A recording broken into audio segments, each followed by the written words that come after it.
أعوذ بالله من الشيطان الرجيم والعصر إن الإنسان لفي خسر إلا الذين آمنوا وعملوا الصالحات وتواصوا بالحق وتواصوا بالصبر. Assalamualaikum warahmatullahi wabarakatuh. Alhamdulillah, wassalatu wassalamu ala rasulillah wa ala alihi wa ashabihi wa man tabi'ahum bi ihsani ila yaumil qiyamah. Amma ba'd. Sahabat muslim dan muslimat dimanapun antum berada, semoga senantiasa dalam lindungan Allah Subhanahu wa taala. Alhamdulillah, alladzi bi ni'matihi tatimus shalihat. Akhirnya podcast perdana Muslim Talks telah terlaksana karena pertolongan oleh Allah Subhanahu wa taala. Kemudian juga dari dukungan antum semuanya. Sebelum kita beranjak ke materi, ada baiknya kita sapa dulu guru kita yaitu Al-Ustadz Rizky Amirul Rasyid Hafizahullah Ta'ala. Assalamualaikum warahmatullahi wabarakatuh, Ustadz. Waalaikumsalam warahmatullahi wabarakatuh. Gimana kabarnya, Ustadz? Alhamdulillah baik. Antum gimana kabarnya? Alhamdulillah baik, Ustadz. Alhamdulillah. Baik, mari kita lanjutkan ke materi. Ana mau tanya, Ustadz. Nah, fadhal. Bagaimana sih, Ustadz, pendapat antum nih mengenai sebagian anak muda yang merasa dirinya itu hebat, lalu terus ada yang di antara kita itu merasa memiliki segalanya, Ustaz, sehingga kita bebas ingin melakukan apa saja. Baik. Alhamdulillah hamdan tayyiban katsiran mubarakan fi kama yuhibbu rabbuna wa yarda wa asyhadu an la ilaha illallah wahdahu la syarika lah wa asyhadu anna Muhammadan 'abduhu wa rasuluhu sallallahu wa sallama wa baraka alaihi wa ala alihi wa ashabihi wa man ihtada bihudahum ila yaumiddin amma ba'd. Jadi gini, kita akan berbicara tentang pola pikir dan sudut pandang seorang muslim, bahwa kita tidak akan menjadi seorang muslim yang sejati. Kita tidak akan bisa menjadi seorang muslim yang baik ketika diri kita merasa besar. Ketika kita merasa kita memiliki segalanya. Ketika kita merasa bahwa kita adalah seorang pahlawan, kita menjadi guest star dalam sebuah acara. Karena apa? Allah Subhanahu wa taala berfirman dalam surat Al-Alaq ayat ke-6 sampai ke-7, apa itu firman-Nya? Kalla innal insana layatagha ar-ra'ahu istaghna.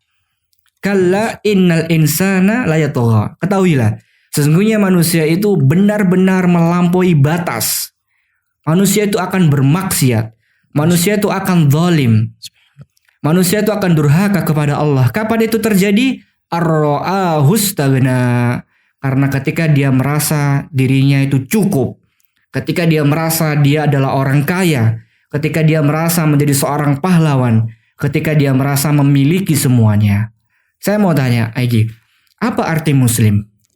Itu bersyahadat dan itu Zat, menyerahkan ibadah hanya pada Allah. Secara bahasa muslim itu adalah menyerah. Saya akan berikan sebuah analogi yang mungkin bisa dipahami oleh teman-teman sekalian ya, pendengar podcast Muslim Talk pada kesempatan kali ini, yaitu tentang tentara. Antum tahu tentara ya? Ya, pasti saja. Saya mau tanya, kapan seorang tentara itu mengangkat bendera putih? Atau dalam artian ini menyerah gitu? Iya. Apakah ketika dia punya persenjataan lengkap, temennya masih banyak, atau ketika sudah nggak punya senjata, atau sudah merasa bahwa temannya sudah pada mati semua? Pastinya keadaan terdesak, Ustaz, baru mengangkat bendera putih gitu ya. Maka kita pahami kalau seorang tentara itu selama dia punya amunisi yang banyak, dia tetap akan fight gitu kan. Dia akan tetap maju berperang gitu kan. Ya, Ustaz. Dan kita paham kapan seorang tentara itu akan menyerah, ketika dia dalam kondisi terdesak. Ketika pelurunya sudah habis gitu kan. Ya, Ustaz. Ketika dia merasa lemah dan gak bisa melakukan apa-apa lagi. Lah, begitulah teman-teman sekalian pendengar podcast Muslim Talk yang dirahmati oleh Allah Subhanahu wa taala. Begitupun juga dengan kita. Ketika diri kita merasa besar, ketika kita merasa menjadi seseorang atau seorang pahlawan di kehidupan kita ini sebuah idola gitu kan. Kita merasa sebagai kita gue star dalam sebuah event, sebuah acara, maka dalam waktu yang sama kita telah bermaksiat kepada Allah Subhanahu wa taala. Subhanallah. Dan sebaliknya, pada saat kita merasa lemah, kita merasa miskin, kita nothing gitu kan, kita nggak punya apa-apa, maka pada saat itu kita akan merasa menjadi seorang hamba. Benar juga Ustaz. Ya, hamba Allah gitu kan, yang nggak punya apa-apa. Maka pada saat itulah kita akan tunduk kepada Allah Subhanahu wa Ta'ala. Kita akan mengerjakan perintah dan menjauhi segala larangannya. Kenapa? Karena kita sadar bahwa kita adalah hamba Allah yang nggak punya apa-apa. Hamba Allah yang nggak punya apa-apa. Jangankan harta, nyawa saja ya, nyawa saja. Terkadang kita tuh nggak tahu kapan Allah cabut, ya Bang, nggak? Iya sih Ustaz. Benar sekali Ustaz. Ya. Lalu apa yang kita banggakan gitu kan? Apa yang mau kita tampilkan sehingga kita ingin dipuji oleh banyak orang? Bukan ketika kita meninggal. Coba kalau kita meninggal atau ada orang meninggal, apa yang diucapkan oleh banyak orang? Innalillahi wa inna ilaihi raji'un. Taib, innalillahi wa inna ilaihi raji'un. Innalillah, sesungguhnya semuanya itu milik Allah Subhanahu wa Ta'ala. Wa inna ilaihi raji'un, dan kita kembali kepada Allah Subhanahu wa Ta'ala. Ini kan menunjukkan bahwa innalillah, bahwa kita ini milik Allah. Kita ini nggak punya apa-apa gitu loh. Dan ini mindset yang ditekankan oleh para ulama kita ketika seseorang sadar benar siapa dia, yaitu dia adalah seseorang yang nggak punya apa-apa. Yes. Baik Ustaz. Berarti kita ini seorang hamba ya Ustaz. Betul. Tapi ana masih belum paham sepenuhnya Ustaz. Mungkin bisa Ustaz jelaskan lebih detail. Taib. Jadi gini, hamba itu kan titik nadir dari semua bawahan. Hamba itu lebih rendah daripada bawahan atau asisten, gitu kan? Saya mau tanya, tugas asisten itu apa? Menuruti segala perintah majikan ya Ustaz. Oh iya, benar. Bukan majikan ya, itu kan budak ya. Ini asisten berarti kan ngikutin bosnya gitu kan, ngikutin bosnya gitu kan. Pasti maknanya bukan membantu kan? Iya. Bukan menolong, bukan. Tapi mentaati perintah dan larangan dari bosnya, ya Bang. Iya. Misalnya gini, kita nih punya asisten nih. Mas, tolong buatkan saya nasi goreng gitu misalnya gitu kan. Ternyata ketika sudah hadir, kita bilang nasi gorengnya yang level 0 lah, nggak pedes gitu kan. Ketika sudah hadir ternyata dikasih level 5 gitu kan. Kemudian pembantu atau asisten kita mengatakan, Pak, ini kesenangan saya gitu kan. Saya itu favoritnya level 5 sambil dia bawa dalil gitu kan. La yu'minu ahadukum hatta yuhibbu li akhihi ma yuhibbu li nafsi gitu kan. Jadi Bapak harus merasakan cita rasa yang saya sukai gitu kan. Kira-kira kita sebagai seorang atasan seneng atau marah? Marah Ustaz. Karena kita nggak suka pedes gitu kan, malah dikasih pedes ya. Coba gitu kan. Termasuk juga salah satu contoh itu pembantu misalnya. Pembantu kita bilang, Bi, ini uang sekian buat belanja seminggu misalnya gitu kan. Tolong dicukup-cukupkan ya. Ternyata setiap harinya, per harinya itu semua dibeli, gitu kan. Jadi nggak sesuai permintaan kita. Kira-kira kita gimana? Marah Ustaz. Bangkrut kan gitu. Bangkrut. Pengeluarannya lebih banyak gitu kan. Meskipun itu kesukaannya pembantu itu, maksudnya meskipun tuh maunya baik, tapi nggak sesuai dengan perintah kita gitu kan. Iya. Jadi kita tuh hamba, kita tuh bawahannya bawahan. Makanya Allah berfirman dalam surat Al-Dzariyat ayat ke-56, "Wa ma khalaqtul jinna wal insa illa liya'budun." Bukankah aku ciptakan jin dan manusia untuk beribadah kepada Allah Subhanahu wa Ta'ala, untuk beribadah, untuk menghamba. Ya'budun itu kan kata kerja dari hamba, abad gitu kan. Jadi kita diciptakan itu seperti saya, seperti antum gitu kan. Itu untuk menjadi hamba Allah.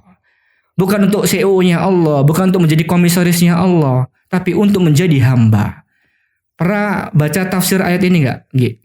Belum pernah sih Ustaz. Belum pernah ya. Kita kalau melihat tafsir-tafsir Indo nih, kita akan mendapatkan keterangan dari Imam Mujahid. Para ulama mengatakan kalau kita membaca tafsir Imam Mujahid, pegang erat-erat. Kenapa? Karena Imam Mujahid itu adalah muridnya Abdullah bin Abbas radhiyallahu anhu. Oh, jadi gini Ustaz. Abdullah bin Abbas itu pakar tafsir number 1 di kalangan para sahabat. Ya, pernah dengar ya? Pernah Ustaz.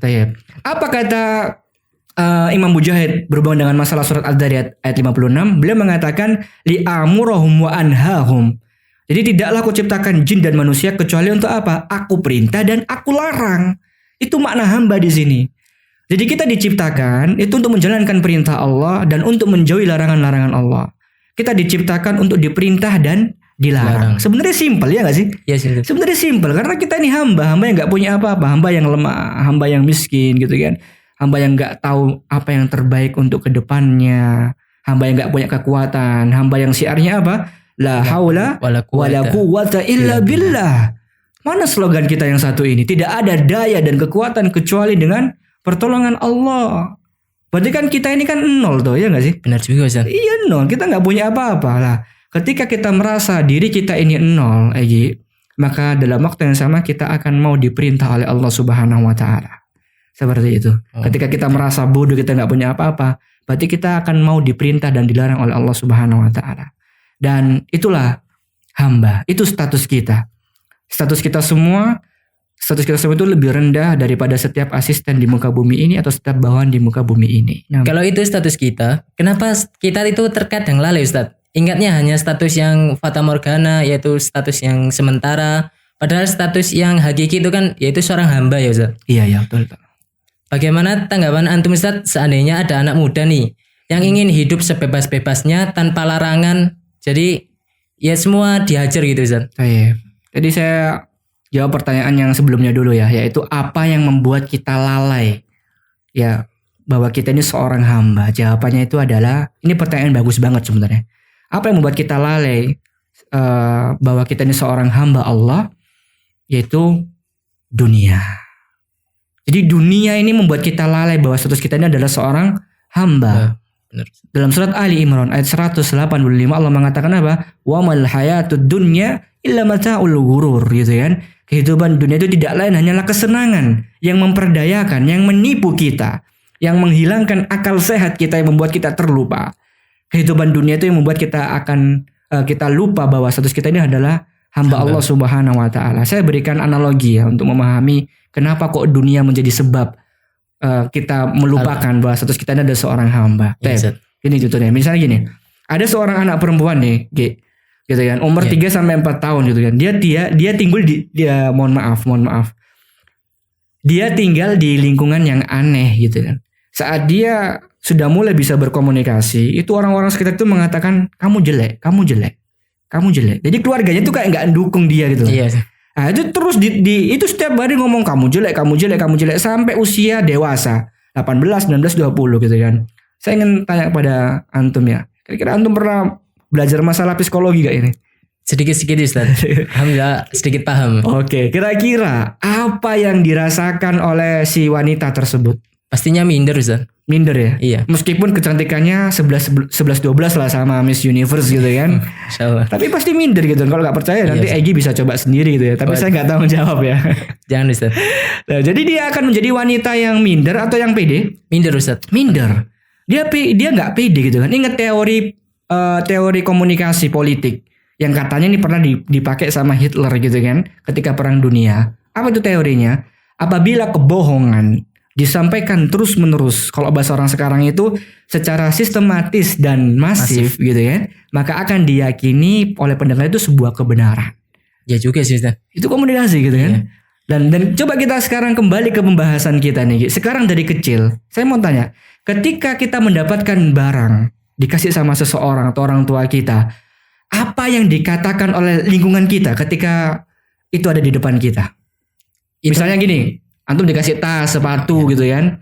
Kira-kira apa yang antum jawab di waktu kecil? Ya anak mengakunya itu punya saya Ustaz. Nah gitu kan. Nah ini punyamu nak, ini kameramu nak, ini HP-mu, ini tasmu gitu kan. Lah itu kan makanya anak kecil itu kan suka ributan ya gak sih? Kan suka ributan gitu. Karena apa? Dia merasa memiliki semuanya. Paham sampai sini? Paham Ustaz. Lah dampaknya apa? Ketika dewasa agak lebih tinggi, misalnya udah gede nih beli motor gitu kan. Kira-kira nama yang tertera di BPKB itu nama siapa? Nama antum atau nama Allah? Jelas nama anak Ustaz. Nama antum ya, gak ada nama Allah gitu kan. Kalau kita punya rumah misalnya, udah sukses ini, kira-kira surat-surat rumah itu atas nama siapa? Nama pemiliknya Ustaz. Nama pemiliknya, bukan nama Allah kan? Iya Ustaz. Jadi dari kecil kita tuh sudah didoktrin oleh dunia ini bahwa kita punya semuanya. Ini bermasalahannya gitu loh. Padahal kita sepakat kalau semua itu milik siapa? Milik Allah. Milik Allah. Mungkin hanya 0,01% yang mengatakan, nak, Duk, gitu kan. Ini sepatu punya Allah gitu kan. Yang diberikan kepada dirimu untuk engkau pakai. Ustaz kelamaan Ustaz gitu kan. Tinggal aja itu punyamu gitu kan ya. Benar sekali sih Ustaz. Gitu. Jadi padahal itu bukan milik kita, itu milik Allah. Dan itu diulang-ulang terus sampai kita udah gede. Gitu kan. Apalagi misalnya kita hidup di lingkungan yang serba kecukupan misalnya orang kaya atau keluarga sultan gitu ya. Jadi setiap hari itu dari kecil tuh suka merintah dan melarang gitu kan. Itu bahaya, itu semakin lupa. Mbak, Mbak bilang, Bi, tolong ambilkan ini gitu kan. Bi, seragam saya mana? Jadi sejak kecil dia itu terbiasa merintah-merintah. Lah, ketika dia mendapatkan konsep untuk menjalani perintah Allah dan larangan Allah itu sulit. Ya Ustaz, benar Gitu banget. kan dari kecil udah kebiasaan Iya. gitu ya gak sih? Saya yang memerintah dari kecil gitu. Gitu kok sekarang saya disuruh sama Allah kan gitu kan. Nah, makanya karena dia merasa memiliki semuanya, dia sejak kecil udah biasa merintah orang-orang seperti itu. Oleh karena itu, Allah itu mewanti-wanti kita gitu. Mengingatkan kita terus siapa sih kita sebenarnya gitu. Apa bahasa Inggrisnya Gi? UMI. Siapa sih kita? Siapa? Nah, kita ini hamba Allah. Kita ini nggak punya apa-apa. Allah berfirman dalam surat An-Nisa ayat ke-28, wa khuliqal insanu dha'ifa. Dan manusia dijadikan bersifat lemah. Jadi yang pertama apa Gi? Lemah Gi ya. Catat Gi, penting nih Gi. Biar kita tahu ini kita siapa. Oh, kita seorang makhluk yang lemah gitu Gi. Kemudian yang kedua, Allah mengatakan bahwa tentang ilmu kita ya, bahwa ilmu kita cuma sedikit. Allah mengatakan apa? Wa ma utitum minal ilmi illa qalila. Dan tidaklah engkau diberikan pengetahuan melainkan apa? Sedikit. Al-Isra ayat ke-85. Jadi yang membuat orang itu takabur, yang membuat itu orang sombong, mendebat ayat, mendebat hadis karena dia merasa pintar. Iya Ustaz, merasa lebih pintar dari Sang Pencipta Ustaz. Betul, seperti itu. Bila misalnya gini, Ustaz, ini hadisnya udah nggak relevan lagi, nggak cocok Iya. di zaman kita. Itu kan bahaya ya kayak Banyak gitu. Ustaz. Bahaya itu, bahaya banget itu. Berarti secara tidak langsung ketika dia mengatakan seperti itu, dia menyatakan bahwa saya lebih pintar daripada Nabi. Saya lebih pintar daripada Allah Subhanahu wa taala. Padahal Allah mengatakan dalam surat Al-Anbiya ayat 107, Allah mengatakan apa? Wa ma arsalnaka illa rahmatan lil alamin, kata Allah, dan tidaklah kami mengutus engkau wahai Muhammad melainkan untuk menjadi rahmat bagi semesta alam. Lah ketika Allah sudah ngomong kayak gini, terus kita mengatakan ini hadis gak benar, ini hadis gak cocok, ini gak pas gitu kan. Berarti kan dalam waktu yang sama kita ini merasa bahwa kita lebih pintar daripada Nabi SAW. Na'udzubillah min dzalik. Iya sih benar Ustaz. Ini yang jadi masalah gitu loh. Iya, Karena Ustaz. kita merasa yang paling memiliki dan ini yang diruntuhkan sama Allah. Yang pertama tadi adalah Manusia itu selalu lemah. kemudian Ilmunya sedikit. Dan sekarang yang ketiga berarti ya, yaitu innahu kana zaluman jahula. Di dalam surat Al-Ahzab ayat ke-72 itu Allah mengatakan sesungguhnya manusia itu sangat zalim dan bodoh. Subhanallah. Anda baru tahu Ustaz. Mohon maaf, bukan saya yang mengatakan loh ya. Kalau komplain jangan ke saya ya. Iya, iya. Ini saya hanya menukil dari Al-Qur'an gitu kan. Nanti Egi bisa cek sendiri di ayat Tapi Ustaz. di ayatnya. Jadi kata Allah itu kita tuh bodohnya minta ampun. Gitu loh. Anda ini bukan siapa-siapa loh. Jadi Anda itu tahu harus apa? Tahu diri. Anda saja nggak tahu kan bagaimana 5 menit ke depan apakah masih hidup atau sudah meninggal dunia. Iya Ustaz. Terus ada orang prepare untuk 20 tahun yang akan datang. Bodoh apa enggak? Sangat bodoh Ustaz. Bodoh kan nggak tahu apa dia besok masih hidup apa enggak ya Iya nggak sih? juga. Ya seperti itu. Dan dalam surat Al-Mursalat ayat ke-20 Allah berfirman tentang penciptaan kita, alam nakhluqum mimma immahin. Ini juga yang sangat menampar kita ya. Kata Allah, bukankah kami menciptakan Anda dari air yang hina? Jijik gak lihat air itu? Jijik Ustaz. Gila Ya nih. kita sebagai orang normal pastinya jijik Ustaz. Jijik ya gitu kan. Dan terkadang air mani ini aja tidak boleh sembarangan diucapkan ya nggak sih? Iya. Bisa bermakna negatif Ustaz. Seperti itu. Terus apa yang kita banggakan? Iya juga. Itu masa lalu kita, Ki. Ya nggak sih? Iya. Itu masa lalu kita gitu loh.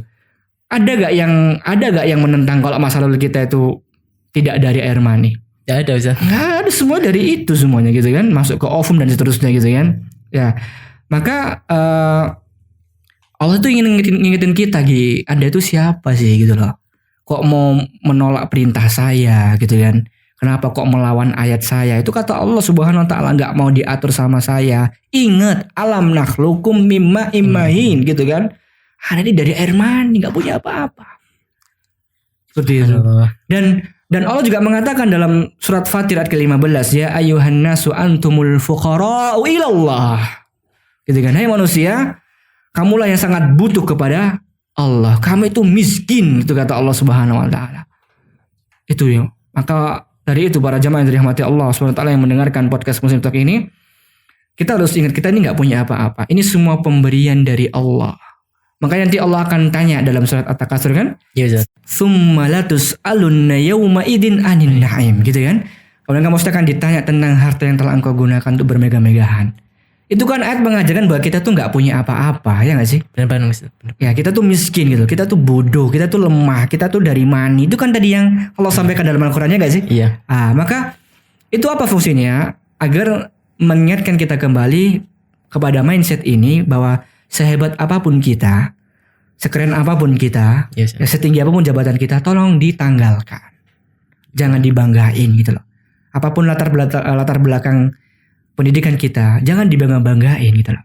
Yes, Dan ini adalah salah satu rahasia musibah, ujian rasa sakit. Allah berfirman dalam surat Al-An'am ayat ke-42, "Walaqad arsalna ila umamin min qablika fa akhadnahum bil ba'sa'i wad-dharra la'allahum yatadarraun." Dan sesungguhnya kami telah mengutus rasul-rasul kepada umat-umat sebelum engkau wahai Muhammad. Kalau mereka kami siksa dengan kesengsaraan dan kemelaratan, la'allahum yatadarraun, agar mereka apa? Menundukkan diri, merendahkan diri. Itu hikmahnya gitu kan. Jadi kalau ada sebuah musibah, biar kita tuh kembali kepada Allah dan mengingatkan bahwa kita tuh nggak punya apa-apa. Bahkan Nabi dan Rasul ya Ustaz. Iya, seperti itu. Dan kaum-kaumnya mereka diuji seperti agar kembali agar mereka merendahkan diri di hadapan Allah. Karena apa? Karena ketika manusia diberi, misalnya diberi kesehatan nih, Ki. Diberi kesehatan terus gitu kan, terus menerus, maka itu nggak bisa. Yes, pasti ada sakitnya. Iya. Dan kalau seandainya bisa, dia akan merasa kuat, itu dampaknya fatal. Kenapa? Ingat tadi ayat yang pertama, kalla innal insana layataghu ar-ruha ista'kana. Jadi Allah berfirman dalam surat Al-An'am ayat ke-42, walaqad arsalna ila umamin min qablik fa akhadnahum bil ba'sa'i wad-dharra. Kata Allah, dan sesungguhnya kami telah mengutus rasul-rasul kepada umat-umat sebelum engkau wahai Muhammad, gitu kan? Yes, Dan terkadang Allah tuh siksa langsung mereka, diberikan musibah, diberikan kemelaratan gitu kan. Jadi kenapa? Dilanjutkan sama Allah, la'allahum yatadarraun, agar mereka merendahkan diri. Karena manusia kalau diberi terus, diberi kenikmatan, diberikan kesehatan terus menerus, itu dia akan merasa kuat, ya Bang? Iya, Dan kalau seperti itu fatal. Takabur Ustaz. Iya, kalla innal insana la yatagha ar-ra'ahu istaghna. Manusia itu kalau sudah merasa lebih manusia itu akan durhaka kepada Allah ketika dia merasa dirinya apa? Lebih seperti itu. Makanya diberi apa tadi? Sakit, ujian biar sadar gitu loh. Iya, bahwa dia itu enggak punya apa-apa. Oh, ternyata kita tuh juga lemah ya gitu kan. Itu fungsinya demikian seperti itu. Jadi orang kalau merasa punya kekuatan, ya dia enggak akan nyerah. Kapan dia akan nyerah? Ketika dia nggak punya apa-apa, ketika dia merasa nggak punya kekuatan, dan kekuatan itu hanya dari Allah Subhanahu wa Ta'ala. Makanya dalam sunnatullah, dalam dunia ini setiap grafik itu kan naik gitu kan, tapi pasti ada anti klimaksnya. Yes, pasti ada turunnya.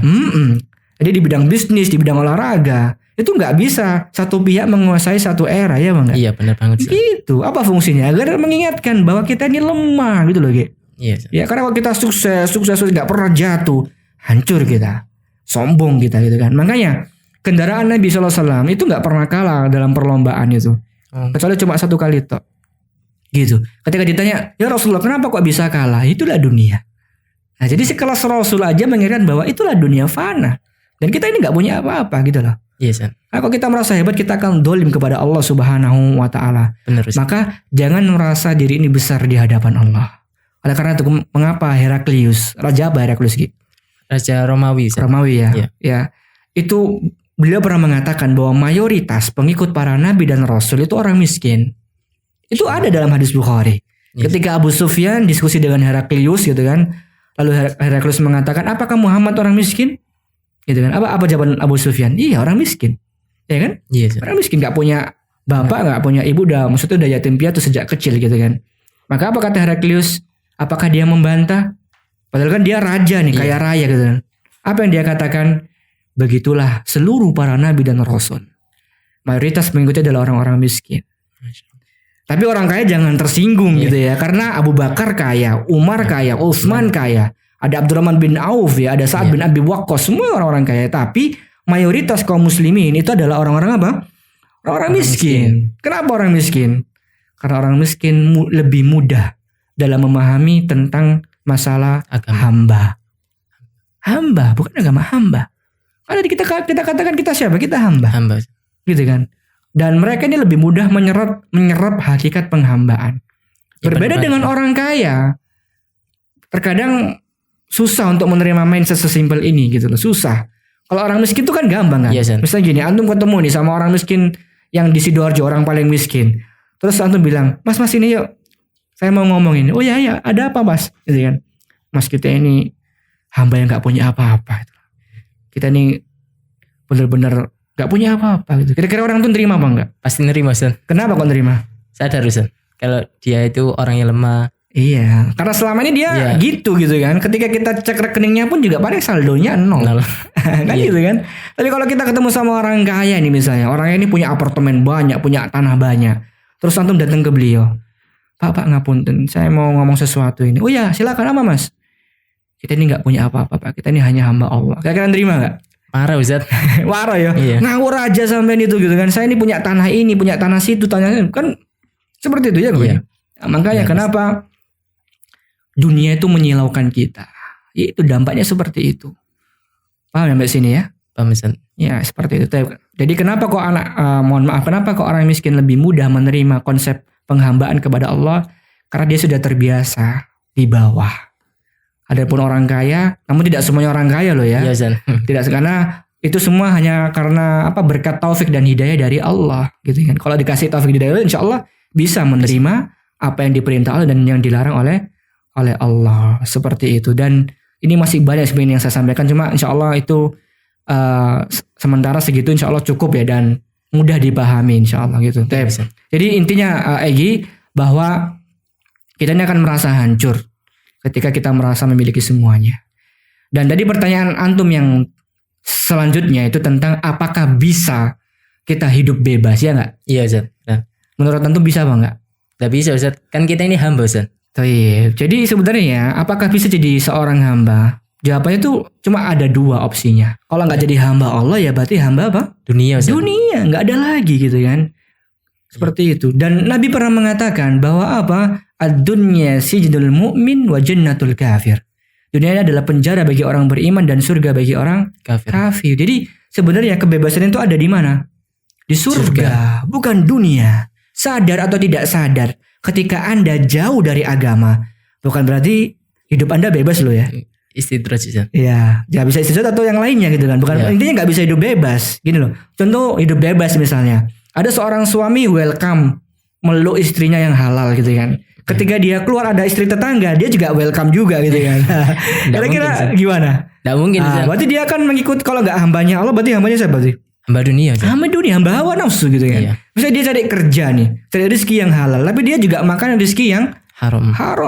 Berarti sebenarnya dia itu mengikuti siapa kalau nggak mengikuti Allah? Hawa nafsu. Hawa nafsu dunia gitu kan. Jadi dia tuh nggak mau nolak gitu loh. Jadi konsepnya itu nggak mau nolak.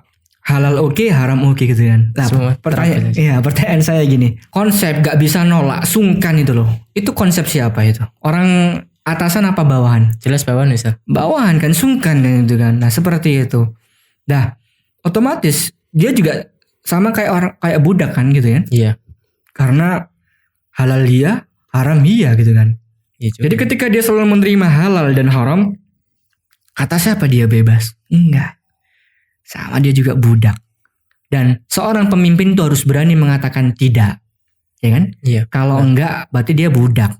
Berarti kan enggak bebas hidupnya. Sama saja. Sama saja sebenarnya. Makanya Nabi SAW bersabda dalam riwayat Bukhari dan Tabrani, beliau mengatakan apa? Ta'isa abdud dirham, ta'isa abdud dinar, ta'isa abdul qatifah, ta'isa abdul khamisa. Celakalah wahai hamba dirham, hamba dinar, hamba fashion loh. Bahasa kita kan fashion. Ya. Khamisa itu kan kayak pakaian gitu loh. Jadi seperti itu. Dan Allah berfirman dalam surat Al-Qasas ayat ke-50, fa illam yastajibu lak fa'lam annama yattabi'una ahwa'ahum. Wahai Muhammad, kalau mereka itu tidak mau menjawab tantanganmu, ketahuilah mereka itu sebenarnya mengikuti hawa nafsu mereka. Itu kata Allah kepada Nabi Muhammad SAW. Jadi gak usah banyak alasan deh gitu kan. Jika tidak mau menerima apa yang diajarkan Nabi, pasti dia mengikuti hawa nafsu. Iya benar banget. Jelas gitu kan. Dan itu Allah yang mengatakan, bukan saya. Ya seperti itu. Dan coba buktikan, kira-kira kita berani gak untuk mengatakan tidak kepada dunia? Kita berani gak untuk mengatakan tidak kepada hawa nafsu kita? Seperti itu. Jadi kalau ternyata bentuk merasa mampu kita selama ini kita pengen hidup bebas, ternyata dalam waktu yang sama kita juga sebagai hamba, dan itu adalah hamba apa? Dunia. Mana-mana seperti itu. Masya Allah Ustadz. Jadi faedah dari pembahasan kali ini apa Ustadz? Ya, jadi kesimpulannya gini ya, banyak yang berpikir ketika dia jadi seorang hamba, dia akan diinjak, dia akan kalah gitu kan. Dan ini salah pola pikir seperti ini. Karena ketika kita menjadi hamba di hadapan Allah, bukan di hadapan manusia, maka sebenarnya kita nggak hina, seperti itu. Kenapa? Karena Allah berfirman dalam surat Al-Munafiqun ayat ke-8, walillahil izzatu walirasulihi walil mu'minin. Kekuatan, kemuliaan itu hanyalah bagi Allah, bagi Rasulnya, dan bagi orang-orang yang beriman yang menghambakan diri kepada Allah. Saya kasih contoh sebagai penutup ini ya, Gi ya. Iya Ustaz. Kita di hari Jumat atau malam Jumat sering baca surat Al-Kahfi gitu kan. Di ayat ke-28 ada ayat yang aneh. Biasanya kita itu disuruh sabar sama siapa, Gi? Sama orang jahat gitu kan. Iya, orang yang nyakitin kita gitu kan. Nah, coba kita baca dalam surat Al-Kahfi ayat ke-28. Wasbir nafsaka ma'al ladina yad'una rabbahum bil ghadawati wal 'ashi yuriduna wajha. Dan bersabarlah kamu bersama-sama dengan orang-orang yang menyeru Tuhannya di pagi hari dan di sore hari gitu kan, dengan mengharap keriduannya. Lah ini kan aneh. Kenapa kita disuruh sabar bersama dengan orang yang taat kepada Allah? Yes. Kan biasanya sabar tuh sama orang yang jahat toh. Nah, seperti itu. Ayat ini unik. Kita justru disuruh sabar dengan orang yang berbuat taat kepada Allah Subhanahu wa taala. Kenapa? Para ulama tafsir mengatakan karena bergaul dengan hamba-hamba Allah itu susah. Bergaul dengan hamba-hamba Allah itu apa? Susah. Karena mereka nggak bisa diatur sama kita. Bener banget Ustaz. Mereka hanya bisa diatur oleh Allah Jalla Jalaluh. Masya Allah. Jadi bisa gini, kita rapat nih, tiba-tiba ada adzan gitu kan. Kita pengen izin untuk sholat dulu gitu kan. Iya Ustaz. Jadi kan dia nggak bisa diatur sama rapat itu kan. Iya Ustaz. Dia datang pada seruan Allah Subhanahu wa taala. Misalnya antum nongkrong sama teman-teman, ternyata gibahin ngerasani temennya gitu kan. Iya. Kita pergi. Karena kita tuh itu dosa gitu loh. Iya. Iya gak sih? Iya. Inilah. Jadi kesimpulannya pada kesempatan kali ini, jadilah hamba Allah, maka Anda akan menjadi pemimpin yang sesungguhnya. Karena Anda akan dipandang independen di mata manusia, karena Anda gak bisa diatur kecuali oleh Allah Jalla Jalaluh. Hadza wallahu a'lam bishawab. Masya Allah. Alhamdulillah. Jazakumullah khairan atas faedah yang telah diberikan Ustadz. Untuk sahabat muslim dan muslimah, tetap stay tune dalam podcast kita. Nantikan episode berikutnya. Dan marilah kita tutup dengan doa kafaratul majelis. Subhanallah wa bihamdika asyhadu alla ilaha illa anta astaghfiruka wa atubu ilaik. Wassalamualaikum warahmatullahi wabarakatuh.